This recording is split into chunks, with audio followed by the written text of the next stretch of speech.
Sénèque, La vie heureuse, traduit du latin par François Rousseau. Vivre heureux, ô mon frère Galion, qui ne le désire? Mais lorsqu'il s'agit de définir ce qui rend la vie heureuse, tout le monde tâtonne. Et il est si difficile de parvenir à une vie heureuse que, pour peu qu'on prenne la mauvaise voie, on s'en éloigne, d'autant plus qu'on la poursuit avec plus de fougue, car si la nôtre nous entraîne dans une fausse direction, notre hâte même nous en écarte davantage. Il faut donc déterminer d'abord à quoi nous aspirons, puis examiner comment nous pouvons y arriver le plus rapidement.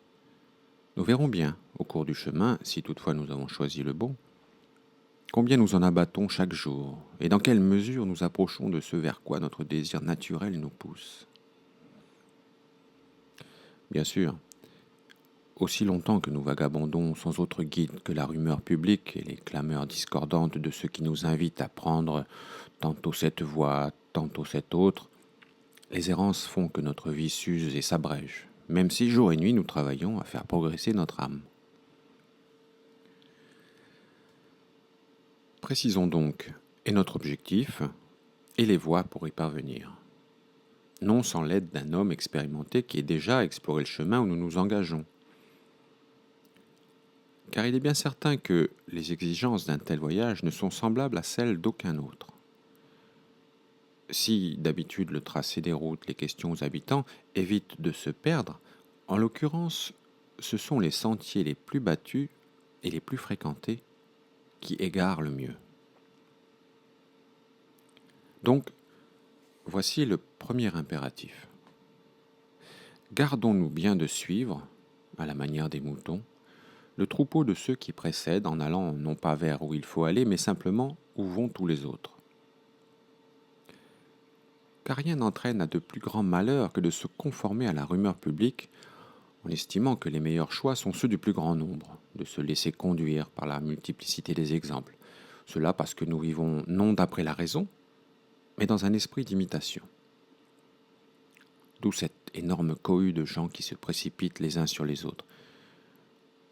Ce qui se produit dans une grande bousculade, lorsqu'une foule s'écrase elle-même, ces paniques où personne ne tombe sans entraîner quelqu'un d'autre et où les premiers causent la perte de suivants, tu peux le voir survenir dans la vie en général. Personne ne tombe dans l'erreur en ne se nuisant qu'à soi-même. On est la cause, on est responsable des errements d'autrui. Aussi est-il néfaste d'emboîter le pas à ceux qui nous précèdent. Comme chacun aime mieux croire que juger lorsqu'il s'agit de la vie, on ne juge jamais, on croit toujours. Nous sommes emportés dans un tourbillon, jetés à bas d'un précipice par une erreur transmise de main en main. Nous nous mourrons des exemples d'autrui. Nous guérirons à la seule condition de nous distinguer de la multitude. Mais la vérité, c'est que la foule se dresse pour défendre son propre mal. C'est pourquoi il se produit ce qui se passe dans les comices, où les électeurs même des prêteurs s'étonnent de les voir élus, quand l'inconstante popularité a viré de bord. Nous approuvons les choses mêmes que nous avions réprouvées. C'est le sort de tout jugement rendu à la majorité des voix. Quand nous aborderons le sujet de la vie heureuse, ne va pas me répondre comme dans ces votes où l'on penche du côté du plus nombreux. Ce parti paraît rassembler le plus de suffrages, car c'est justement pour cela qu'il est le plus douteux.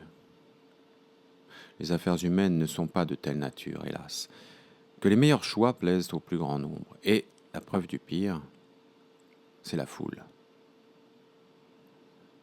Demandons-nous donc ce qu'en vérité il vaut mieux faire, et non ce qui est le plus en usage. Ce qui nous donnera la possession d'un bonheur éternel, et non ce qui reçoit l'approbation du vulgaire, le plus mauvais interprète de la vérité. J'appelle vulgaire aussi bien les hommes en chlamyde que les têtes couronnées. Je ne regarde pas à la couleur des vêtements qui ne font que recouvrir les corps. Je ne me fie pas à mes yeux lorsque je considère l'homme. Je dispose d'une meilleure lumière, plus sûre, pour distinguer le vrai du faux. C'est à l'âme qu'il incombe de découvrir le bien de l'âme. Si seulement celle-ci avait loisir de respirer et de faire un retour sur elle-même, oh, combien les tortures qu'elle s'infligerait lui feraient avouer la vérité. Tout ce que j'ai fait jusqu'à maintenant, j'aimerais mieux que cela n'eût jamais été fait. Quand je repense à tout ce que j'ai dit, j'envie les muets. Tout ce que j'ai souhaité, je l'impute à une malédiction de mes ennemis. Tout ce que j'ai redouté, Dieu bon, comme cela eût mieux valu que ce que j'ai désiré. J'ai entretenu des inimitiés avec beaucoup et me suis réconcilié avec eux. Si du moins on peut parler de réconciliation entre méchants. Mais ma propre amitié, je ne l'ai pas encore gagnée. J'ai travaillé de toutes mes forces à me distinguer de la multitude et à me faire reconnaître par quelques qualités. Ai-je fait autre chose que m'exposer aux traits de mes adversaires et donner prise aux morsures de la malveillance? Vois-tu ces gens qui font l'éloge de l'éloquence, recherchent la compagnie des riches, flattent le crédit, vantent la puissance? Ce sont tous des ennemis actuels ou, ce qui revient au même, virtuels. Le peuple des jaloux, c'est celui des admirateurs. Que ne cherchais-je plutôt quelque bien utile que je puisse sentir et non exhiber? Toutes ces choses que l'on contemple, devant lesquelles on s'arrête, qu'on se montre les uns aux autres avec admiration, sont brillantes à l'extérieur, mais à l'intérieur, misérables. Recherchons un bien qui ne vaille pas par sa seule apparence, mais qui soit solide, permanent, et d'une beauté d'autant plus grande qu'elle est plus secrète. Exhumons-le. Il n'y a pas à le chercher bien loin, on le trouvera. Il suffit de savoir vers quoi tendre la main. Seulement, comme il arrive dans l'obscurité, souvent on passe à côté, butant contre l'objet même de sa quête. Mais pour ne point entraîner dans des détours, je ne dirai rien des opinions d'autrui. Il serait trop long de les énumérer et de les réfuter. Entends la nôtre. Quand je dis la nôtre, je ne m'enchaîne pas à l'un quelconque des maîtres stoïciens. J'ai moi aussi le droit d'émettre un avis. C'est pourquoi je suivrai tel ou tel. À tel autre, je conseillerai de nuancer sa théorie, et peut-être, lorsqu'on me citera après tout le monde, n'écarterai-je rien de ce que les autres ont soutenu avant moi, mais je dirai « voici ce que je pense en outre ». Au demeurant, et conformément à ce qui rassemble tous les stoïciens, je me règle sur la nature. Ne pas s'éloigner d'elle. Se plier à sa loi et à son exemple, voilà la sagesse. La vie heureuse, c'est donc celle qui est en accord avec sa propre nature. On n'y peut atteindre que si l'âme est d'abord saine et en constante possession de cette santé, courageuse aussi et énergique. Ensuite, magnifiquement patiente, prête à toutes les situations, attentive, sans anxiété à son corps et à ce qui le concerne, intéressée enfin par toutes les ressources de la vie sans admiration pour aucune, décidée à user des présents de la fortune sans leur être assujettie. Tu comprends, sans qu'il me soit besoin de le dire, qu'une fois qu'on a chassé aussi bien ce qui nous irrite que ce qui nous effraie, il s'ensuit une tranquillité, une liberté perpétuelle. Car à la place des voluptés, des séductions mesquines et fragiles dont le seul parfum est nuisible, s'installe une joie immense, inébranlable et constante, puis la paix et l'harmonie de l'âme. Sa grandeur alliée à sa douceur, tant il est vrai que toute méchanceté a sa source dans la faiblesse. On peut aussi définir autrement le bien tel que nous le concevons. J'entends par là qu'une même théorie peut être formulée dans des termes différents. Ainsi, une même armée peut tantôt se déployer largement, tantôt resserrer étroitement ses rangs. Elle peut disposer ses ailes en demi-cercle ou former un front rectiligne. Mais sa force, de quelque manière qu'elle s'ordonne, reste identique, comme sa volonté de combattre pour le même parti. De même, la définition du souverain bien peut être soit étirée et étendue, soit condensée et contractée. Ce sera donc la même chose si je dis du souverain bien, c'est l'âme qui dédaigne les coups du sort et se réjouit dans la vertu, ou la force d'une âme invincible, expérimentée, paisible dans l'action, alliée à beaucoup d'humanité et soucieuse de ses semblables. On le peut aussi définir en disant que l'homme heureux est celui pour qui il n'est rien de bon ou de mauvais, hormis une âme bonne ou mauvaise. L'homme qui cultive les valeurs d'honnêteté, qui trouve son contentement dans la vertu, que les caprices de la fortune n'exalent ni n'abattent, qui ne connaît de plus grand bien que celui qu'il se peut donner à soi-même, pour qui le plaisir véritable est le mépris des plaisirs. On peut, si l'on veut développer davantage, présenter la même idée sous tel ou tel angle sans la diminuer ni l'affaiblir. En effet, qu'est-ce qui nous interdit de dire que la vie heureuse, c'est une âme libre, élevée, intrépide, ferme, inaccessible à la crainte comme à la convoitise, pour qui l'unique bien est l'honnêteté, et le mal unique, l'indignité morale, et tout le reste, une futile confusion des choses qui n'enlève ni n'ajoute rien au bonheur, dont le va-et-vient n'est ni au bénéfice ni au détriment du souverain bien. Une conviction aussi enracinée entraînera inévitablement, qu'on le veuille ou non, une gaieté perpétuelle, une profonde allégresse qui sourd du tréfonds de l'être, puisqu'alors l'homme met sa joie dans ce qu'il possède et ne désire rien de plus que ce qu'il a en soi.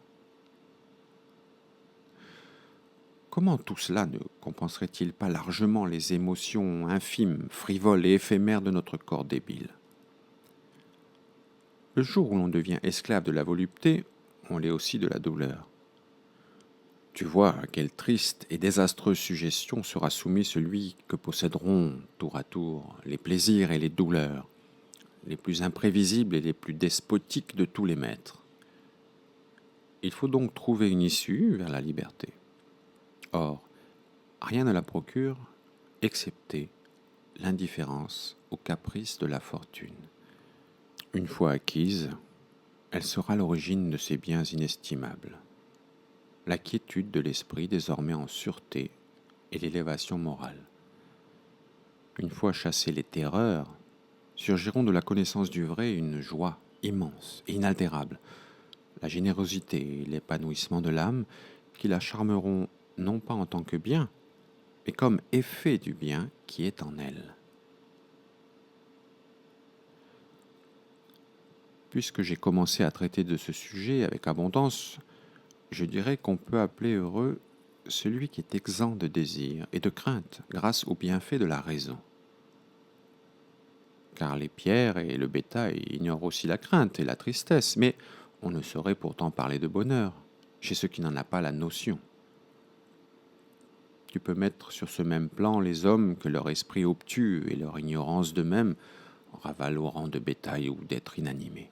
Il n'y a pas de différence entre les uns et les autres, puisque en ceci, la raison est absente et en cela, elle est faussée, et à droite seulement à leur faire du tort et à les pervertir. Car nul ne peut être déclaré heureux s'il est en dehors de la vérité. La vie heureuse se fonde alors invariablement sur un jugement droit et assuré, car alors l'âme est pure et délivrée de tous les maux. Elle évite non seulement les déchirements, mais encore les piqûres d'épingle, résolue à demeurer toujours là où elle s'est établie et à défendre sa position contre la colère et les harcèlements du sort. Quant à la volupté, elle peut bien se répandre partout, se glisser par toutes les brèches, caresser l'âme de ses flatteries et employer l'une après l'autre toutes ses armes, afin de suborner totalement ou partiellement notre être. Quel mortel, pour peu qu'il ait gardé quelques restes de dignité humaine, voudrait ainsi être chatouillé nuit et jour et abandonner son âme pour donner tous ses soins à son corps? L'âme aussi, dit-on, aura ses voluptés. qu'elle les ait, je le veux bien. Alors, s'érigeant en juge du luxe et des plaisirs, qu'elle se rassasie de tous ceux qui font habituellement les délices des sens, puis qu'elle porte ses regards vers le passé et, se remémorant les plaisirs abolis, s'enivre d'impressions anciennes et tende déjà vers les futurs, prépare la satisfaction de ses désirs, et tandis que le corps baigne dans ses jouissances présentes, qu'elle projette ses pensées vers les jouissances à venir. Elle me paraîtra ainsi plus misérable, car c'est folie de choisir un mal au lieu d'un bien. Nul ne peut être heureux sans la santé de l'âme, ni jouir de cette santé s'il convoite, comme bien suprême, ce qui doit lui faire du mal. Heureux donc celui dont le jugement est droit. Heureux celui qui se contente des biens qui s'offrent à lui aujourd'hui, quels qu'ils soient, et aime ce qu'il possède. Heureux celui pour qui la raison décide de la valeur de tout ce qui lui appartient. Ceux qui ont cru que le souverain bien résidait dans les plaisirs doivent bien voir en quel lieu vil ils l'ont placé. Aussi nie-t-il que la volupté puisse être dissociée de la vertu et affirme-t-il que nul ne peut vivre honnêtement sans vivre dans le plaisir, ni vivre dans le plaisir sans vivre honnêtement. Je ne vois pas comment ces tendances si contraires peuvent être combinées et réunies dans un même couple. Quelle raison, je vous prie, nous empêche de séparer la volupté de la vertu?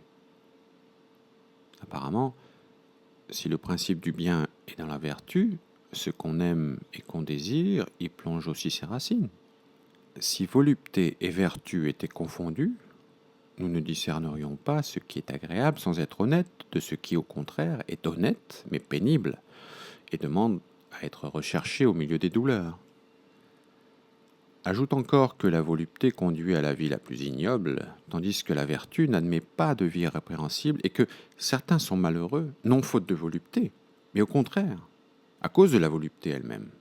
Ce qui n'adviendrait pas si elle était étroitement mêlée à la vertu qui, même si elle n'est pas souvent accompagnée de beaucoup de volupté, n'en est jamais privée complètement. Pourquoi assembler des choses dissemblables, ou, pour mieux dire, opposées? La vertu est grande, noble, royale même, invincible et infatigable. La volupté est basse, servile, faible, périssable. Et son séjour, sa demeure, ce sont les lupanars et les tavernes. Tu rencontreras la vertu au temple, au forum, à la curie, debout devant des remparts, couverte de poussière, la peau hâlée, les mains calleuses. La volupté, le plus souvent furtive et cherchant l'obscurité, c'est aux alentours des bains, des étuves, des lieux qui redoutent la police que tu la trouveras, molle, languissante, ruisselante de vin et de parfum, pâle, ou bien fardée et embaumée comme un cadavre. Le souverain bien est immortel. Il ignore l'esquive, ne comporte ni satiété ni remords, car jamais une âme droite ne fait volte-face, ne se prend en haine, ni ne change rien à sa vie qui est la meilleure. La volupté, au contraire, au moment même où elle charme le plus, s'éteint. Son domaine n'est pas grand, aussi le couvre-t-elle vite. Elle dégoûte et se flétrit après le premier élan. Il n'est point de stabilité dans ce qui est, par nature, mouvant. Aussi, ne peut-il y avoir non plus de solidité dans ce qui vient et passe très vite, qui est destiné à périr par l'usage même qu'on en fait, car la volupté n'aboutit qu'au lieu où elle cesse. Et au moment où elle commence, elle regarde déjà sa fin. Dirais-je que la volupté existe aussi bien chez les bons que chez les mauvais, et que les âmes indignes ne trouvent pas moins de plaisir à leur dégradation chez les âmes honnêtes, à leur conduite élevée? C'est pour cette raison que les anciens ont recommandé de choisir la vie la meilleure et non la plus agréable, afin qu'à une volonté bonne et droite, la volupté serve de compagne, non de guide. En effet, c'est la nature qu'on doit prendre pour guide. C'est sur elle que se règle la raison. C'est elle qu'elle consulte. C'est donc la même chose de vivre heureux et de vivre selon la nature. Voici ce que j'entends par là. Si nous nous préoccupons de nos qualités corporelles et de nos aptitudes naturelles avec attention et sérénité, en les considérant comme éphémères et fugitives, si nous ne subissons pas leur servitude et ne sommes pas sous l'emprise des choses extérieures, si les gratifications accessoires du corps sont pour nous, comme dans l'armée, les auxiliaires et les troupes légères qui obéissent et ne commandent pas, alors seulement ces choses sont utiles à l'âme. Que l'homme ne se laisse ni corrompre ni dominer par les choses extérieures et ne place son admiration qu'en lui-même, qu'il se fie à son courage et, préparé à toutes les éventualités, soit l'artisan de sa vie. Que sa confiance ne soit pas privée de science, ni sa science de constance. Que ses décisions, une fois prises, soient définitives. Que rien dans ses décrets ne puisse être biffé. On comprend, sans qu'il me faille l'ajouter, qu'un tel homme vivra dans l'harmonie et l'ordre, qu'il montrera dans ses actes une grandeur mêlée de douceur. Que la raison cherche les excitations des sens et les prenant pour point de départ, car elle n'en a pas d'autre, nous faire partir son effort et prendre son essor vers le vrai, qu'elle fasse un retour sur elle-même. Car l'univers, qui tout embrasse, le Dieu qui le gouverne, sont aussi enclins à s'étendre vers les choses extérieures, mais pour ensuite rentrer en eux-mêmes. Que notre âme en fasse autant. Quand, à la suite des sens, elle se sera étendue vers les objets extérieurs, qu'elle soit maîtresse et d'eux et d'elle-même. De la sorte seront réalisées l'unité de son essence et la concorde entre ses facultés. Il en naîtra une raison assurée, sans dissension interne ni hésitation dans ses jugements, ses perceptions ou ses convictions. Cette raison qui, une fois qu'elle s'est organisée, accordée dans ses différents éléments et, pour ainsi dire, harmonisée, a atteint au souverain bien, car il ne subsiste rien en elle de mauvais, de labile, rien qui soit susceptible de la faire trébucher ou vaciller. Elle agira toujours de sa propre autorité et ignorera les accidents imprévus. Et toutes ces initiatives prendront avec facilité et assurance la direction du bien, sans tergiversation, car la paresse et l'hésitation révèlent la lutte et l'inconstance. Ainsi donc, tu peux professer hardiment que le souverain bien, c'est la tranquillité de l'âme, car les vertus sont là où se trouve entente et unité. Les dissensions, elles, révèlent des vices. Mais toi aussi, me diras-tu, tu n'as d'autre raison de cultiver la vertu sinon l'espoir d'en retirer un certain plaisir. Distinguons. D'abord, ce n'est pas parce que la vertu est susceptible de procurer du plaisir qu'on tend vers elle, car elle ne procure pas que le plaisir, c'est par surcroît qu'il est donné. Ce n'est pas lui qu'elle s'efforce d'atteindre, mais c'est en visant à toute autre chose qu'elle obtient en plus. Quand un champ a été labouré pour la moisson, quelques fleurs poussent dans ses sillons. Ce n'est pas pour ces herbettes, si agréables qu'elles soient au regard, qu'on s'est donné toute cette peine. Le semeur avait autre chose en tête. Les fleurs sont apparues comme un supplément. De même, le plaisir n'est ni le prix, ni la cause de la vertu, mais quelque chose qui vient en surplus. On ne la pratique pas pour s'en délecter, mais en la pratiquant, on s'en délecte aussi. La vertu suprême réside dans le jugement et le mode d'être d'une âme supérieure qui, lorsqu'elle a accompli sa trajectoire et s'est fortifiée dans ses objectifs, a porté à la perfection le souverain bien et ne désire rien de plus. Car il n'y a rien en dehors du tout, ni au-delà des fins dernières. Aussi, est-ce une erreur de se demander pourquoi on recherche la vertu ? Cela revient à s'interroger sur quelque chose qui dépasse le suprême. Tu me demandes ce que je cherche dans la vertu ? Elle-même. Elle ne procure rien qui vaille mieux qu'elle. étant elle-même sa propre récompense. Un si grand bien n'est-il pas assez? Quand je t'aurais dit le souverain bien est l'infrangible rectitude de l'âme, sa prévoyance, sa sublimité, sa santé, sa liberté, sa concorde, sa beauté. Exigeras-tu encore quelque chose de plus grand qui fonde la quête de tout cela? Que me parles-tu du plaisir? C'est le bien de l'homme que je cherche, et non celui du ventre, qui domine surtout chez les bestiaux et les fauves. Tu dénatures ma pensée, me rétorqueras-tu, car je ne dis pas, moi, qu'on puisse vivre agréablement sans vivre en même temps dans l'honnêteté. Chose qui ne saurait arriver ni aux bêtes brutes, ni à ceux qui mesurent le souverain bien à l'aune de leur nourriture.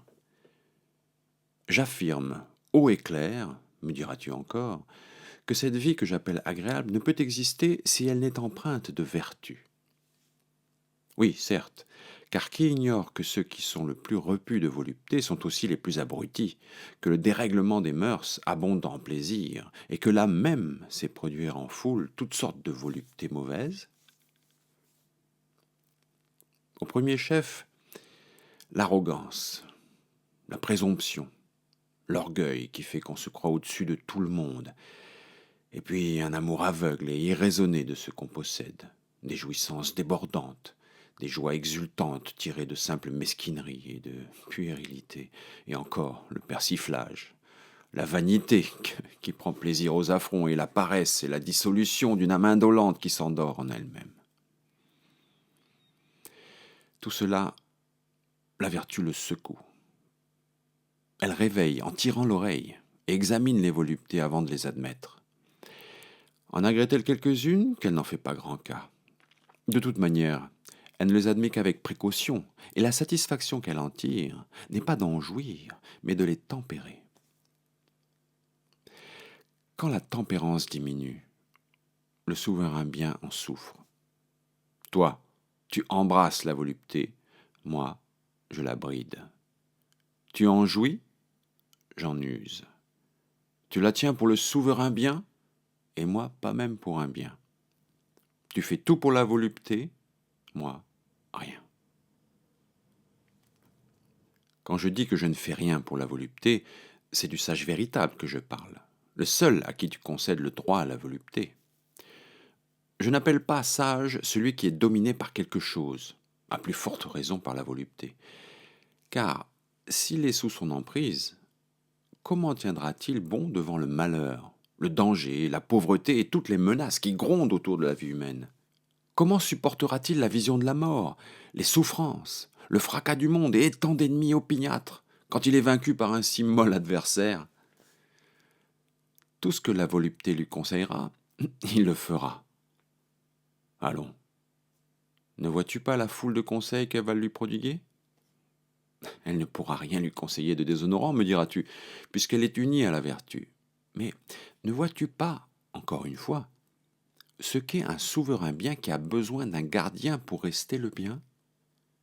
Et la vertu, comment gouvernera-t-elle la volupté si elle marche à sa suite, puisque suivre est le propre de celui qui obéit, et que gouverner appartient au chef?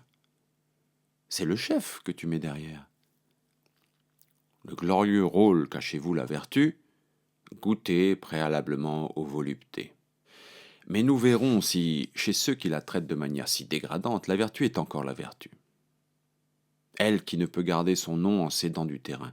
Pour le moment, puisque c'est de cela que nous parlons, je vais te montrer beaucoup de gens assiégés par les voluptés sur lesquels la fortune a déversé tous ses dons et que tu seras forcé de déclarer mauvais.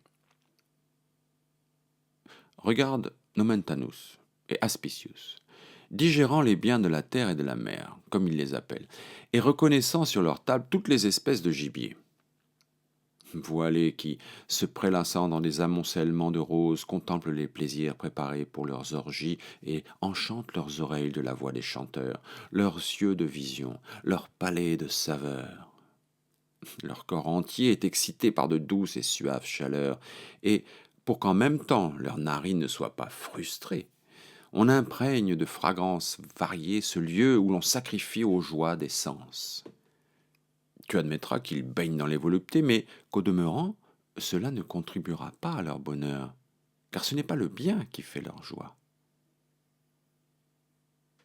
Ils s'en trouveront mal, dis-tu, parce que beaucoup de circonstances surgiront pour troubler leur esprit, et que leurs opinions contradictoires jetteront l'inquiétude dans leur âme. Je reconnais que c'est vrai. Pourtant, ces sots, ces inconstants, qui s'exposent à la violence du repentir, jouiront d'intenses voluptés.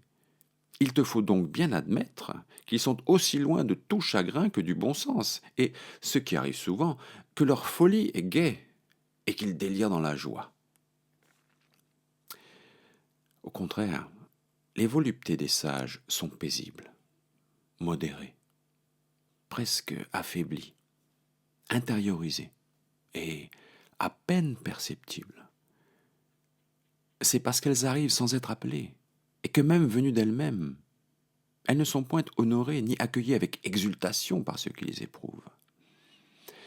En effet, ils les mêlent à leur vie, les y intercalent comme le jeu et le divertissement entre les affaires sérieuses. Qu'on cesse donc d'associer des notions incompatibles comme la volupté et la vertu, car avec cette théorie vicieuse, on flatte les plus dépravés. L'homme qui s'abîme dans les voluptés, éructant sans cesse, pris de boisson, sachant qu'il vit dans la volupté, croit vivre aussi dans la vertu. Il entend dire que volupté et vertu ne peuvent être séparées, alors il inscrit sagesse par-dessus ses vices et fait étalage de ce qu'il devrait cacher. Ainsi, ces gens ne s'abandonnent pas à la débauche poussée par Épicure, mais livrés au vice. Ils cachent leur débauche dans le sein de la philosophie et courent partout où ils entendent qu'on fait l'éloge de la volupté. Ils ne considèrent pas ce que la volupté, selon Épicure, a, du moins à mon sentiment, de sobre et de sec. Mais son nom seul les fait voler à la recherche d'un défenseur de leur débordement et d'un voile qu'ils puissent jeter sur eux. De la sorte, ils perdent le seul bien qu'ils possédaient au milieu de tous leurs maux, la honte de la faute. Car ils louent ce dont ils rougissaient et se font une gloire de leur vice. Aussi n'est-il même pas possible à la jeunesse de se corriger, puisque un titre honorable vient parer un avachissement honteux. Voilà pourquoi cet éloge de la volupté est pernicieux, car les préceptes de l'honnêteté sont cachés, tandis que ceux de la corruption apparaissent au grand jour. Je suis pour ma part d'avis, je l'avoue en dépit de ceux qui partagent par ailleurs ma philosophie, que les enseignements d'Épicure sont vénérables et justes. Et, si l'on y regarde de plus près, austères. Car la volupté y est réduite à un rôle minime et insignifiant. Ce que nous appelons, nous, la loi de la vertu, lui l'appelle la loi de la volupté. Il lui commande d'obéir à la nature. Seulement, ce qui suffit à la nature n'est pas assez pour la débauche. Qu'est-ce à dire? Que tous ceux qui nomment bonheur une oisiveté paresseuse alliée aux plaisirs alternés de l'estomac et de la chair recherchent une autorité respectable pour justifier leur indignité, et qu'en s'y précipitant à l'appel d'un nom flatteur, ils se vouent à la volupté non point telle qu'ils l'ont entendu enseigner, mais telle qu'ils l'ont apportée avec eux. Et lorsqu'ils ont commencé de croire leur propre vice conforme aux préceptes, ils s'y adonnent non pas timidement et discrètement, mais se débauchent dès lors au grand jour. C'est pourquoi, à la différence de la plupart de nos philosophes, loin de dire que la secte d'Épicure professe une doctrine de turpitude, j'affirme ceci. Elle a mauvaise réputation. On la taxe d'infamie, et c'est immérité. Qui peut la comprendre s'il n'y est pas vraiment initié? C'est sa façade qui donne lieu aux calomnies et encourage les désirs mauvais. C'est comme un homme de cœur revêtu d'une robe. Sa pudeur est sans tache, sa virilité intacte, son corps exempt de passions honteuses, mais il porte à la main un tambourin. Qu'on lui choisisse donc un titre honorable, une appellation qui stimule l'esprit. Ceux qui la désignent n'ont fait venir vers elle que les vices. Quiconque tend vers la vertu témoigne d'un noble caractère. Celui qui suit les appels de la volupté paraît sans énergie, amolli. On le voit déchoir de sa qualité d'homme, destiné à finir dans l'avilissement si quelqu'un ne lui montre pas ce qui distingue entre elle et volupté. afin qu'ils sachent lesquels n'outrepassent pas un désir naturel, et lesquels vous entraînent dans un précipice et sont d'autant plus inassouvissables qu'on cherche à s'en rassasier davantage. Allons, que la vertu prenne les devants, nos pas seront toujours plus sûrs. Trop de volupté nuit. Dans la vertu, il n'y a pas à redouter l'excès, car c'est en elle-même que réside la mesure.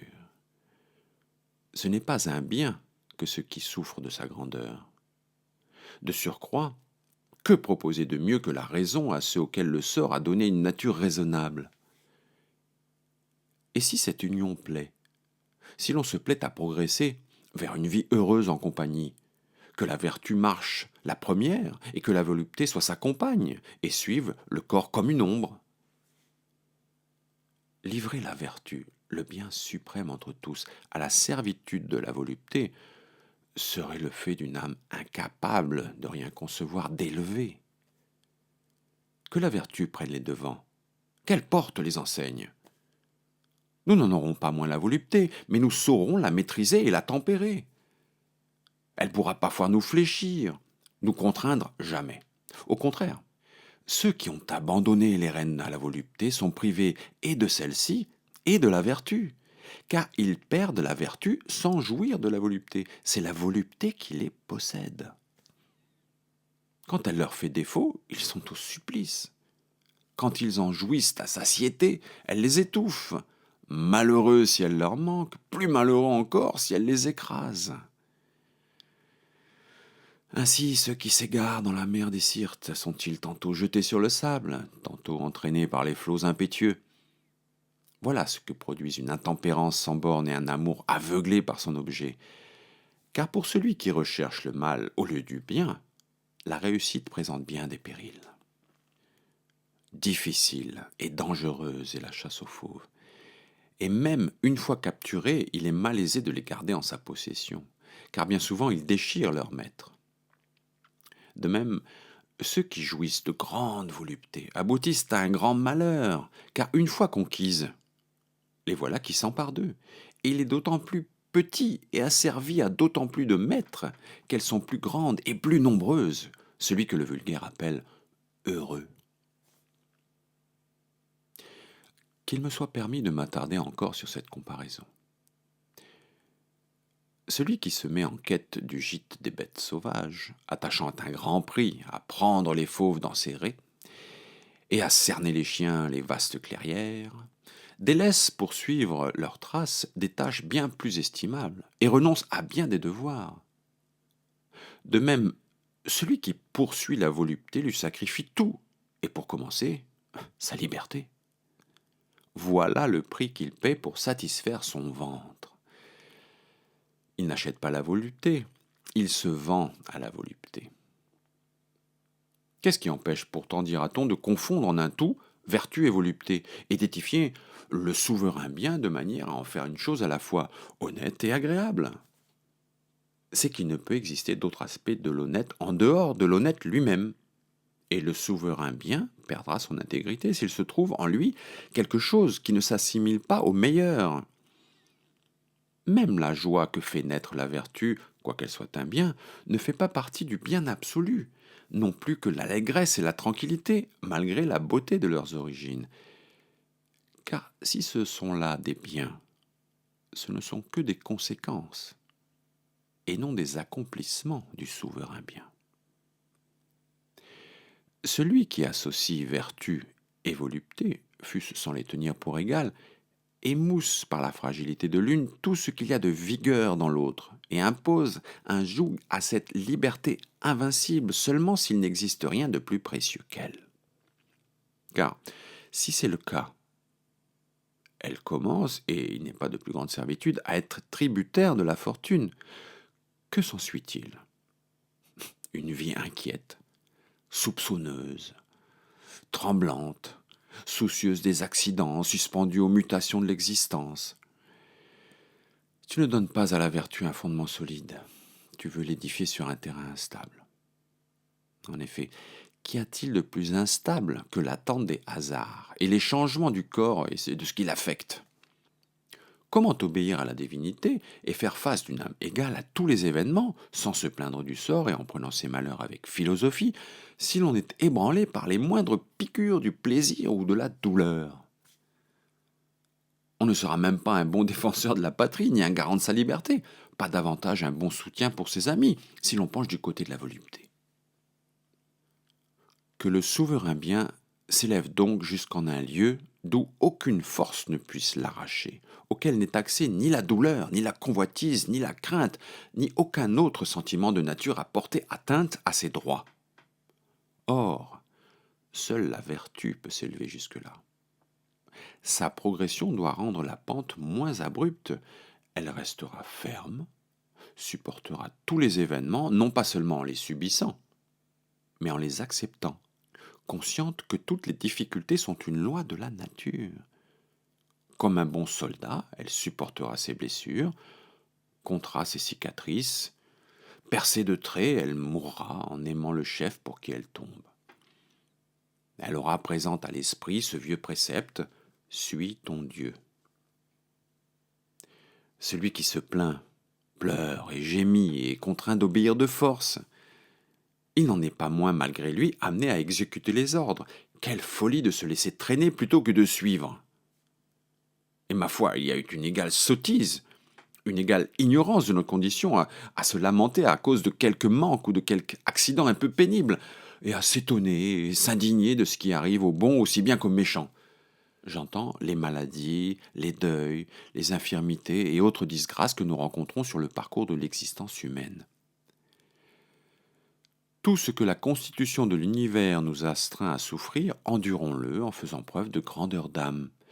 Nous sommes engagés à supporter ce qui est propre à notre condition de mortels et à ne point nous laisser troubler par ce qu'il n'est pas en notre pouvoir d'éviter. Nous sommes nés dans un royaume, obéir à la divinité. Voilà la liberté. Donc, c'est sur la vertu que s'édifie le véritable bonheur. Cette vertu, que te conseillera-t-elle? De ne pas tenir pour un bien ou pour un mal ce qui ne sera pas un effet de ta vertu ou de ta corruption. Ensuite, que ni les assauts du mal ni les conséquences du bien ne puissent te faire changer, afin que, dans la mesure où cela est permis, tu imites la divinité. Que te promet-elle en récompense de cette entreprise? D'immenses privilèges, égaux à ceux des dieux. Rien ne te contraindra, rien ne te manquera. Tu seras libre, à l'abri, préservé. Tu ne tenteras rien en vain, tu ne seras entravé par rien. Tout cédera devant tes avis, rien ne te sera contraire, ni ne se produira contre tes vœux et ta volonté. Comment? La vertu suffit pour être heureux? Et comment ne suffirait-elle pas, parfaite et divine comme elle est? Comment ne serait-elle pas plus que suffisante? Qu'est-ce qui peut manquer à l'homme qui s'est placé hors de tous les désirs? De quelles ressources extérieures peut avoir besoin celui qui a réuni en lui tous ses biens? Pourtant, celui qui recherche la vertu, même s'il a beaucoup avancé, a besoin d'une certaine clémence de la fortune, tant qu'il se débat au milieu des affaires humaines et dénoue ce nœud ou toute attache mortelle.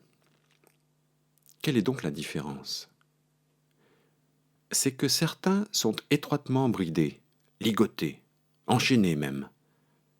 Celui qui a progressé vers des degrés supérieurs, qui s'est élevé plus haut, traîne une chaîne plus lâche. Il n'est pas encore libre, mais c'est déjà presque comme s'il l'était.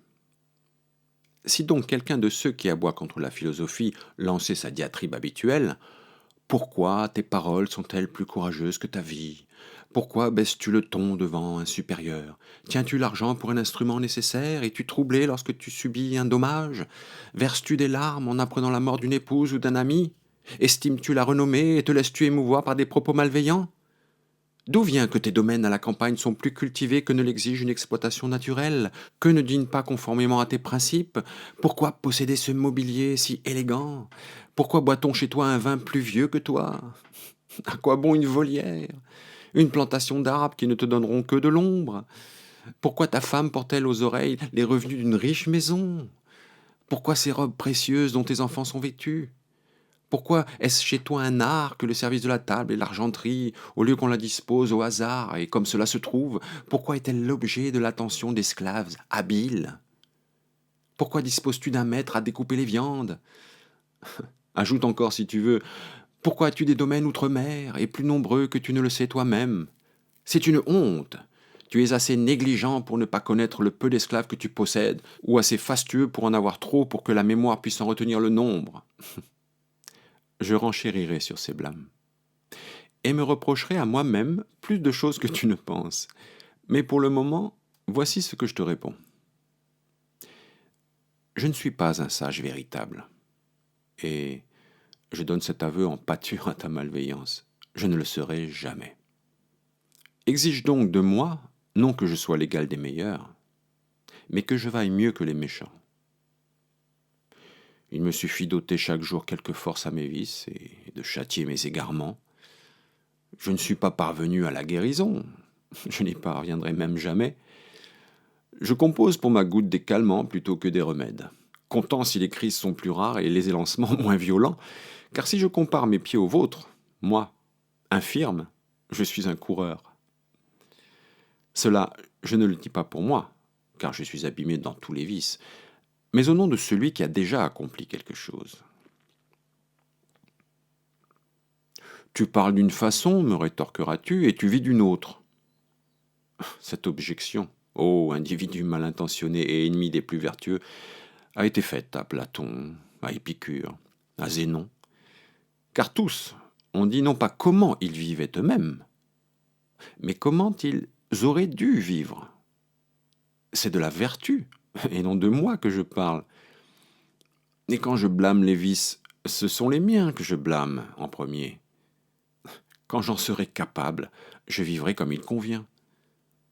Votre malignité, malgré tout le venin dont elle est imprégnée, ne me détournera pas des modèles les plus élevés. Même ce poison que vous répandez sur les autres et dont vous vous faites vous-même périr ne m'empêchera pas de louer non la vie que je mène, mais celle que je sais qu'il faut mener, d'adorer la vertu et de la suivre en rampant très loin derrière elle. Devrais-je m'attendre à ce que quelque chose reste hors d'atteinte de la malveillance, elle qui n'a jugé sacré ni Rutilius ni Caton? Faut-il se soucier de ne pas paraître trop riche à des gens pour qui Démétrius le cynique n'est pas assez pauvre? Cet homme si rigoureux qui a combattu tous les instincts de la nature, plus pauvre que tous les autres cyniques, puisque eux se sont interdits de posséder quand lui s'est même défendu de demander. Il déclare que son indigence n'est pas assez profonde. Pourtant tu le vois. Il n'a pas fait profession d'embrasser la vertu, mais la pauvreté. Diodore, le philosophe épicurien, s'est suicidé voici quelques jours. On dit qu'il n'a pas agi suivant les préceptes d'Épicure en se tranchant la gorge. Les uns veulent voir dans son acte un accès de démence, les autres de l'aveuglement. Pourtant, cet homme heureux et habité d'une conscience pure s'est rendu à lui-même témoignage en quittant la vie. Il a loué la quiétude des jours qu'il a passés au port et à l'ancre, et dit cette phrase que vous avez entendue à contre-cœur, comme si vous étiez obligé de suivre son exemple. J'ai vécu, et j'ai suivi le parcours que le sort m'avait assigné. Vous discutez de la vie de l'un, de la mort de l'autre, et en entendant le nom de certains hommes dont un mérite particulier a fait récompenser la grandeur, vous aboyez comme des roquets quand ils rencontrent des inconnus. Cela fait votre affaire que personne ne paraisse un homme de bien, comme si la vertu d'autrui était une dénonciation de vos fautes à tous. Vous comparez avec envie les splendeurs qui les honorent à vos propres crasses, sans comprendre combien votre jalousie vous porte tort à vous-même. Car si ceux qui recherchent la vertu sont avides, envieux, ambitieux, qu'êtes-vous donc, vous, qui agissez jusqu'au nom de la vertu? Vous prétendez qu'ils n'agissent pas conformément à leurs paroles, qu'ils ne vivent pas suivant les préceptes de leur discours. Quoi d'étonnant si leurs paroles sont courageuses, élevées et dominent toutes les tempêtes humaines? S'ils ont du mal à s'arracher à leur croix à laquelle chacun de vous se fixe lui-même avec ses propres clous, pourtant leur supplice n'est rien de plus qu'un pal. Ceux qui n'ont l'esprit tourné que vers eux-mêmes sont écartelés par autant de croix qu'ils ont de convoitises. Ils sont médisants et n'ont d'intelligence que pour insulter autrui. Je vous croirais exempt de ces travers si je ne voyais des gens cracher du haut de leur gibet sur ceux qui les regardent. La conduite des philosophes n'est pas conforme à leurs paroles, mais c'est déjà une conduite de grande importance et d'une haute valeur que leurs paroles et les conceptions de leurs âmes élevées. Car si leurs actes étaient aussi grands que leurs paroles, qui aurait-il de plus heureux que ces hommes ? Il n'y a pas de raison de mépriser les propos vertueux et les cœurs pleins de bonnes pensées. Les méditations salutaires, fussent-elles sans résultat immédiat, sont une occupation louable. Quoi d'étonnant si l'on ne parvient pas au sommet lorsqu'on s'engage sur des pentes escarpées ? L'homme véritable se doit d'admirer, même lorsqu'il chute, ceux qui entreprennent de grands efforts. La noblesse, c'est de se mesurer non aux forces qu'on sent en soi, mais à celles que comporte sa nature, d'essayer de monter au plus haut et de viser à des accomplissements impossibles, même aux âmes les plus grandes. Celui qui s'est donné les objectifs suivants, moi, j'aurai le même visage lorsque je verrai la mort en face que lorsque j'en entends parler. Je me soumettrai à tous les labeurs, même aux plus pénibles, car l'âme est le soutien du corps. Je mépriserai également les richesses et leur absence, et ne serai ni plus triste si elles sont chez les autres, ni plus fier si leur splendeur m'environne. Je ne sentirai pas venir ou fuir la fortune. Je regarderai toutes les terres comme miennes et les miennes comme celles de tous. Je vivrai avec la conscience que je suis né pour les autres, et je rendrai grâce à la nature. Comment, en effet, aurait-elle pu mieux protéger mon intérêt ? Elle m'a donné, moi seul, à tous, et à moi seul, elle a donné tous les autres. De tout ce que j'aurai, je ne ferai ni objet d'avarice sordide, ni gaspillage. Je n'aurai jamais tant l'impression de posséder que lorsque j'aurai donné à bon escient. Je ne mesurerai les bienfaits ni à leur nombre, ni à leur poids, mais seulement à l'estime que j'aurai pour leurs bénéficiaires. Jamais ce ne sera trop à mes yeux, pour celui qui en est digne. Je ne ferai rien pour l'opinion, tout selon ma conscience. Je saurai que tout arrive sous les regards de la foule, mais que c'est moi seul qui serai conscient. Je n'aurai d'autre but en mangeant et en buvant que de répondre aux nécessités naturelles, non de me remplir le ventre et de le vider. Je serai agréable à mes amis, conciliant et indulgent pour mes ennemis. Je céderai avant qu'on m'en prie et irai au-devant des demandes honnêtes. Je saurai que le monde est ma patrie et que les dieux le gouvernent, qu'ils sont au-dessus et autour de moi, censeurs de mes actes et de mes paroles.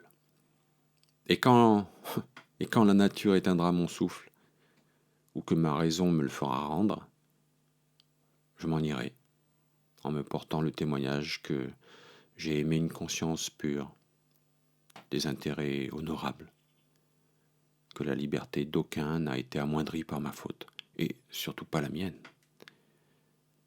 Celui qui se donne ses buts, veut les réaliser et s'y emploie, fera son chemin vers les dieux, oui, celui-là, même s'il n'a pas réussi, il aura succombé à de nobles efforts. Haïr la vertu et celui qui la cultive n'a rien d'extraordinaire. Les yeux malades redoutent le soleil, les animaux nocturnes fuient l'éclat du jour, et dès qu'ils se lèvent, restent interdits puis gagnent de tous côtés leur tanière ou se réfugient dans quelque abri, effrayés par la lumière. Gémissez, exercez votre triste langue à insulter les hommes de bien. Montrez les crocs, mordez, vous vous briserez les dents bien avant de laisser une empreinte. Pourquoi un tel est-il adepte de la philosophie et passe-t-il sa vie dans une telle opulence ? Pourquoi déclare-t-il les richesses viles et en possède-t-il ? Il tient la vie pour méprisable et pourtant il vit. La santé pour méprisable aussi et pourtant il protège la sienne avec le plus grand soin et la préfère excellente. Il juge l'exil un vain mot et dit « Changer de pays, quel malaise donc ?» Et pourtant, s'il le peut, c'est bien dans sa patrie qu'il vieillira. Il considère qu'il n'y a aucune différence entre une existence brève ou longue, et néanmoins, si rien ne l'en empêche, il prolonge la sienne et, très âgé, il garde tranquillement sa verdeur. Il dit que toutes ces choses doivent être dédaignées, oui, mais non pas pour ne les point posséder. C'est pour les posséder sans inquiétude. Il ne les chasse pas, mais quand elles s'éloignent, il les regarde partir, sans trouble. Où la fortune trouvera-t-elle un dépôt plus sûr de ses biens qu'auprès de celui à qui elle pourra les reprendre sans qu'il se plaigne? Marcus Caton, quand il faisait l'éloge de Curius et de Concurianus, et de ce siècle où les censeurs s'élevaient contre ceux qui détenaient quelques lamelles d'argent, possédait pour sa part 4 millions de sesterces. Moins sans doute que Crassus, mais plus que Caton le censeur. Si l'on compare, il l'emportait sur son bisaïeul, plus que sur Crassus. Et si une fortune plus grande lui était échue, il ne l'eût pas dédaigné. Car le sage ne se sent pas indigne des dons du sort.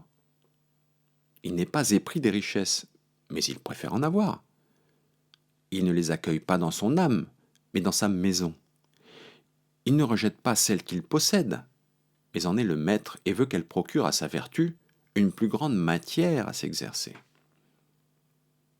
Car peut-on douter que le sage n'ait plus d'occasion de déployer les qualités de son âme dans la richesse que dans la pauvreté? Dans celle-ci, il n'y a qu'un genre de vertu à pratiquer, ne pas fléchir ni tomber dans l'accablement. Parmi les richesses, la tempérance, la générosité, le discernement, l'économie, la libéralité ont le champ libre pour s'exercer. Le sage ne se méprisera pas s'il est de petite taille, il préférera cependant être de belle stature. Même s'il est de faible constitution ou s'il a perdu un œil, sa valeur n'en sera pas moindre. Il aimera mieux pourtant posséder un corps robuste, sans ignorer pour autant qu'en lui quelque chose compte davantage. Il supportera une mauvaise santé, mais la préférera bonne. Car certains privilèges, même si au regard de l'essentiel ils sont d'importance minime et peuvent nous être retirés sans ruiner le souverain bien, ajoutent cependant quelque chose à la joie perpétuelle qui naît de la vertu. Les richesses procurent au sage la même gaieté qu'au navigateur un vent favorable qui le pousse, ou qu'une belle journée, un lieu ensoleillé au milieu des brumes et des frimas. Au reste, qui, parmi les sages, je parle des nôtres, pour qui le seul bien est la vertu, nie que ces avantages que nous appelons indifférents aient un certain prix en soi, et que les uns vaillent mieux que les autres? On accorde à certains d'entre eux un peu d'honneur, à d'autres beaucoup. Ne t'y trompe pas. Les richesses sont au nombre de ces avantages préférables. Pourquoi te moquer de moi, diras-tu, si elles ont chez toi la même place que chez moi? Veux-tu savoir en quoi elles n'ont pas la même place? Si de chez moi les richesses disparaissent, elles n'emporteront qu'elles-mêmes. Si toi tu perdais tes richesses, tu resterais stupéfait et il te semblerait que tu t'es perdu toi-même. Chez moi, les richesses occupent une certaine place. Chez toi, la plus haute. En un mot, mes richesses m'appartiennent. Toi, tu appartiens à tes richesses. Cesse donc d'interdire aux philosophes d'avoir de l'argent. Personne n'a condamné la sagesse à la pauvreté. Le philosophe pourra posséder une fortune considérable, mais elle n'aura été enlevée à personne, ni souillée du sang d'autrui. Elle sera acquise sans qu'aucune injustice ait été commise envers quiconque, et sans profit sordide.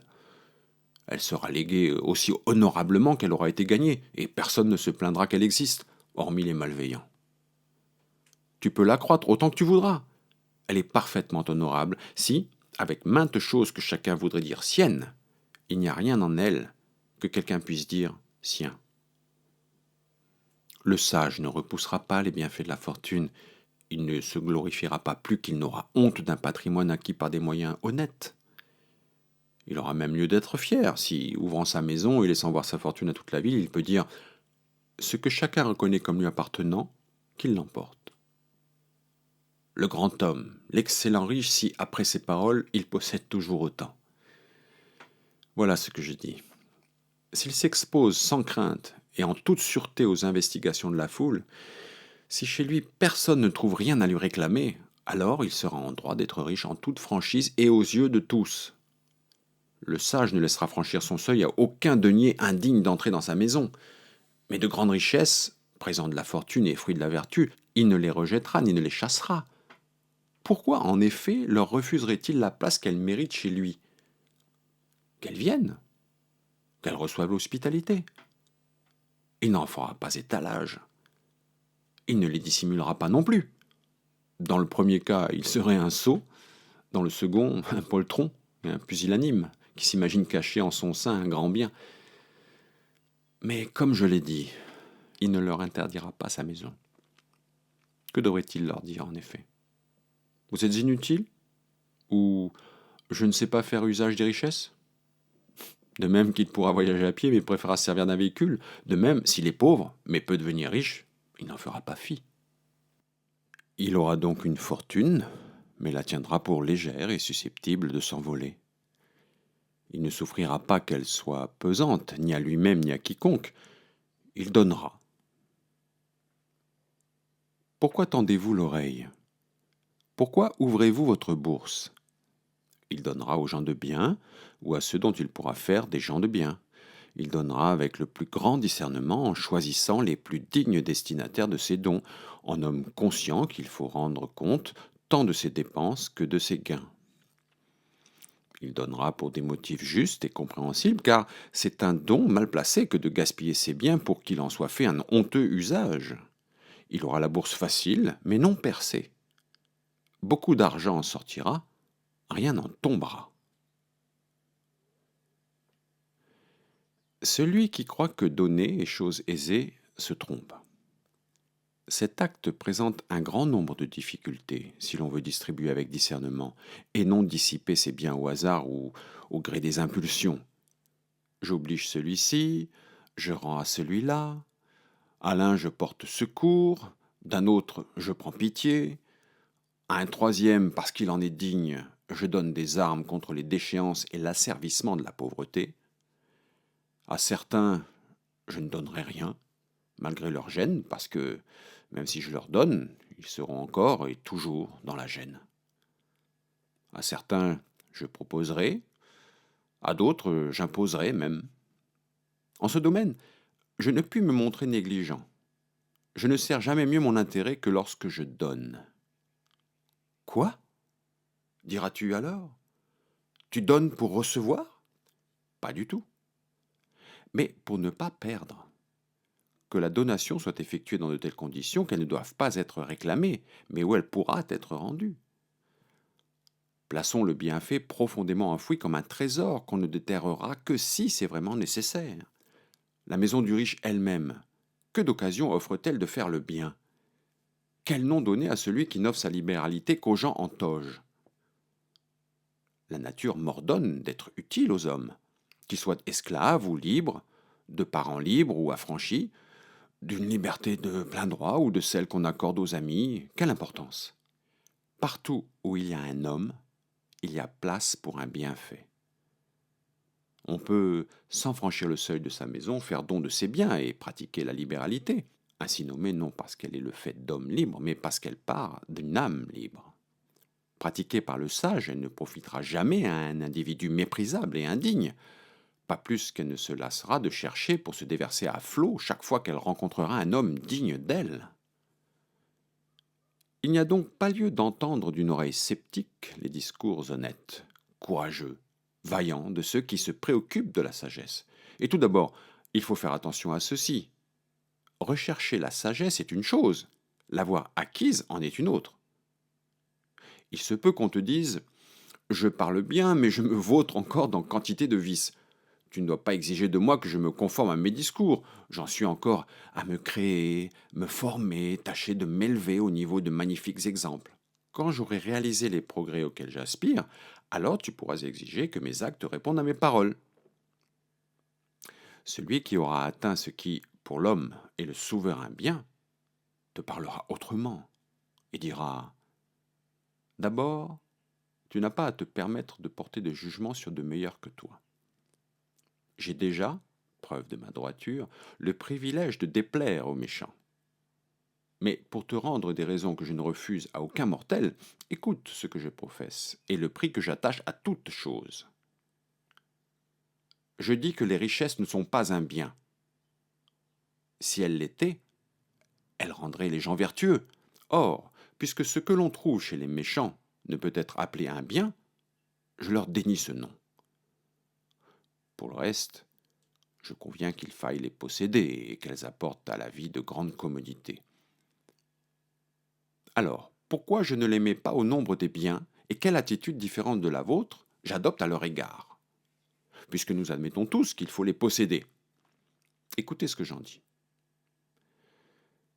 Placez-moi dans la maison la plus somptueuse, donnez-moi de l'or et de l'argent à profusion, eh bien, je ne me jugerai pas moi-même en considération de ces avantages qui, même s'ils sont chez moi, me restent cependant extérieurs. Emmenez-moi au pont Sublicius et jetez-moi parmi les indigents. Je ne me mépriserai pas pour la seule raison que je suis assis au milieu de ceux qui tendent la main pour demander l'aumône. Qu'importe qu'il manque un morceau de pain à celui à qui n'est pas épargnée la possibilité de mourir. Ce que je veux dire, la maison splendide, oui, certes, je l'aime mieux que le pont. Entourez-moi d'un mobilier magnifique, d'un luxe raffiné, je ne me croirai pas plus heureux parce que j'ai un coussin moelleux ou qu'on étend des tapis de pourpre pour mes convives. Changez mon matelas. Je ne serai en rien plus malheureux si ma nuque fatiguée repose sur une poignée de foin, si je couche sur une paillasse de gladiateur dont la bourre passe à travers les rapiessages d'une vieille toile. Qu'entends-je par là? J'aime mieux montrer mon âme revêtue de la toge prétexte. Il manque une partie de texte. Que passent tous mes jours selon mes vœux, que j'ai lieu d'enchaîner les actions de grâce aux actions de grâce. Je ne m'en ferai pas à croire pour autant. Changer en son contraire cette bienveillance du sort, que, ici ou là, des pertes, des deuils, des épreuves variées viennent frapper mon âme, j'entends bien ne jamais perdre mon temps en lamentation. Et ce n'est pas pour cela que, au milieu de tous ces malheurs, je me dirai malheureux, que je maudirai mes jours, car j'ai fait ce qu'il fallait pour qu'aucun ne soit un jour noir. Ce que je veux dire par là? Je préfère modérer mes joies que réprimer mes douleurs. Le grand Socrate te le dira. Imagine que je sois vainqueur de toutes les nations réunies, que le char moelleux de Libère me transporte triomphant du Levant jusqu'à Thèbes, que les rois viennent me demander des lois. Je songerai avant tout que je ne suis qu'un homme, alors même que je serai salué de toutes parts comme un dieu. Par un renversement complet, précipite-moi du haut de ce faîte sublime, que je sois porté sur la litière des captifs pour orner le cortège triomphal d'un vainqueur étranger orgueilleux et farouche. Je ne serai pas rabaissé parce que je suis traîné par le char d'un autre au lieu d'être debout sur le mien. Qu'entends-je par là? Oui, j'aime mieux être vainqueur que captif. Tout en n'ayant que mépris pour tout l'empire de la fortune, si j'ai le choix, j'en prendrai ce qu'elle peut offrir de meilleur. Qu'importe ce qui peut m'échoir, cela deviendra un bien. Mais j'aime mieux que ce qui m'est réservé soit plus facile à vivre, plus agréable et moins pénible à endurer. Il ne faut pas croire qu'il puisse y avoir vertu sans labeur, mais si certaines vertus nécessitent un aiguillon, d'autres veulent un frein. Tout comme le corps doit être tenu dans une descente et poussé dans une montée, de même certaines vertus sont sur une descente, d'autres au pied d'une colline. Peut-on douter que montent, fassent effort et luttent l'endurance, le courage, la persévérance et toutes les vertus qui font front aux duretés du sort et domptent la fortune? Et n'est-il pas aussi évident que c'est sur une descente que marchent libéralité, tempérance et mansuétude? Pour celle-ci, nous retenons notre âme de peur qu'elle ne glisse trop avant. Pour celle-là, nous l'exhortons et la stimulons avec la plus grande ardeur. Aussi réagirons-nous à la pauvreté par les vertus les plus vaillantes au combat, et à la richesse par les plus attentives, celles qui avancent posément et n'ont point de peine à supporter leur fardeau. Cette distinction faite, je préfère avoir à faire usage de celle qui requiert le plus de tranquillité que de celle dont la pratique demande du sang et de la sueur. Donc, je ne vis pas autrement que je parle, dit le sage, mais c'est vous qui entendez autre chose. Le son seul de mes paroles parvient à vos oreilles. Vous n'en cherchez pas la véritable signification. Quelle différence y a-t-il donc entre moi, le sot, et toi, le sage, si nous voulons posséder tous les deux? Une énorme différence. Chez le sage, les richesses sont serves. Chez le sot, elles règnent. Le sage ne permet rien aux richesses. Elles vous permettent tout. Vous, comme si quelqu'un vous en avait promis la possession éternelle, vous vous y accoutumez, vous êtes englué par elle. Le sage pense surtout à la pauvreté, même quand il est au milieu des richesses. Jamais un général ne croit assez en la paix pour ne pas préparer la guerre, même si les combats n'ont pas commencé, dès qu'elle est déclarée. Mais vous, une belle maison, comme si elle ne pouvait ni brûler ni s'effondrer, vous rend insolent, et les richesses vous éblouissent comme si elles étaient une garantie contre tout danger ou trop grande pour que la fortune puisse parvenir à les anéantir.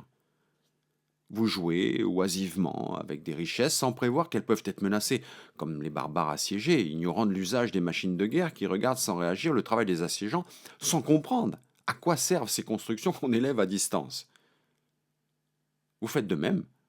Vous pourrissez au milieu de vos biens sans songer combien de malheurs vous menacent de toutes parts et sont déjà tout prêts à emporter un précieux butin.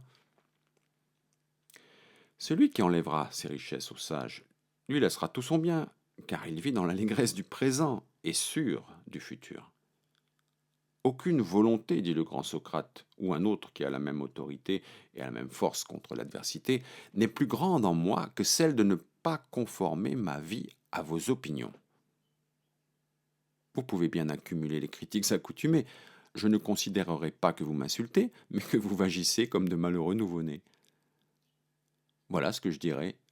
Voilà ce que dira celui qui a atteint à la sagesse, à qui une âme exempte de vice ordonne de dire leurs faits à leurs semblables, non par animosité, mais pour leur guérison. Et il ajoutera, votre jugement m'importe, non pour moi, mais pour vous. Car s'en prendre à la vertu avec des cris de haine, c'est s'amputer de tout espoir d'amendement. Vous ne me faites aucun tort, non plus qu'aux dieux dont on renverse les autels. Mais même quand on a pu nuire, une mauvaise intention ou un mauvais dessein apparaissent. Vos divagations ne me font pas plus d'effet qu'à Jupiter très bon et très grand, les inepties des poètes, dont l'un lui met des ailes, un autre des cornes, un autre prétend qu'il découche et se livre à des amours adultérines, un autre qu'il est cruel envers les autres dieux, ou bien inique envers les mortels, qu'il est le ravisseur d'hommes innocents et même de ses proches, qu'il est parricide et usurpateur du trône paternel. Tout cela n'a d'autre résultat que d'enlever aux hommes la honte de leurs fautes, en leur faisant croire que leurs dieux sont comme eux. Quoique vos propos ne me nuisent en rien, je vous admoneste cependant pour votre propre bien. Admirez la vertu. Croyez en ceux qui proclament s'être longtemps réglés sur quelque chose de grand et dont la grandeur se manifeste chaque jour davantage. Vénérez-la comme les dieux et vénérez ceux qui la professent comme des médiateurs avec les dieux. Toutes les fois qu'on mentionnera devant vous des écrits sacrés, que votre langue soit favorable. Ce mot ne vient pas, comme croient la plupart des gens, de faveur, mais il impose le silence pour que le sacrifice puisse être accompli selon le rite, sans qu'aucun son malencontreux ne vienne le troubler. Cela, il est beaucoup plus nécessaire de vous l'ordonner à vous, pour que chaque fois que cet oracle se prononcera, vous l'écoutiez attentivement et sans maudire. Quand un individu secouant un sistre ment par ordre, quand un imposteur habile à se taillader superficiellement les muscles couvre de sang ses bras et ses épaules, quand quelque femme hurle en rampant sur les genoux dans la rue, ou qu'un vieillard vêtu de lin portant un laurier et une lampe allumée en plein jour proclame que quelqu'un des dieux est en colère, vous accourez, vous l'écoutez, et vous excitant mutuellement à l'ébahissement, vous affirmez qu'il est un envoyé divin. Voici Socrate qui, de cette prison qu'il a purifiée en y entrant et rendue plus honorable que toute curie, proclame « Quelle est cette folie ? Quel est cet instinct ennemi des dieux et des hommes qui fait diffamer les vertus et profaner les choses saintes par de méchants discours ? Si vous le pouvez, louez les gens de bien, sinon, passez. S'il vous plaît de pratiquer votre affreuse licence, jetez-vous les uns sur les autres, car si vous divaguez contre le ciel, je ne dis pas que vous commettez un sacrilège, mais que vous perdez votre temps. J'ai moi-même fourni autrefois à Aristophane matière à plaisanterie. Toute la clique des poètes comiques a dardé sur moi ces traits vénéneux. Ma vertu est devenue illustre grâce au procédé qu'on employait pour la persifler. Il lui a été utile d'être montré du doigt et harcelé, et personne n'en comprend mieux la portée que ceux qui en ont senti la résistance en l'égratignant. Car nul ne connaît mieux la dureté du silex que ceux qui le frappent. Je me montre pareil aux rochers des fonds marins, que les flots, malgré leur va-et-vient en tous sens qui ne cessent de le frapper, ne peuvent ébranler ou éroder par leurs multiples assauts. Assaillez-moi, agressez-moi, je vous vaincrai en vous supportant. Tout ce qui s'attaque à des obstacles solides et inébranlables exerce sa force à son détriment. Aussi, cherchez quelque matière molle et malléable où vos traits pourront s'enfoncer. Vous avez tout loisir de scruter les mots des autres et de prononcer des jugements sur qui vous voudrez. Pourquoi ce philosophe a-t-il une maison si vaste? Pourquoi donne-t-il chez lui ces dîners si délicats? Vous regardez les boutons des autres alors que vous êtes couvert d'ulcères. C'est comme si quelqu'un se moquait d'une tache ou d'une verrue sur un corps magnifique en étant soi-même dévoré par une gale féroce. Réprouvez Platon parce qu'il a recherché l'argent, Aristote parce qu'il en a reçu, Démocrite parce qu'il l'a négligé, Épicure parce qu'il l'a dépensé. À moi, reprochez Alcibiade et Phèdre. Vous serez finalement ravis d'imiter nos défauts dès que l'occasion s'en présentera. Que n'examinez-vous plutôt vos propres mots, qui vous minent de toutes parts, les uns courant sur votre peau, les autres brûlant au fond de vos entrailles.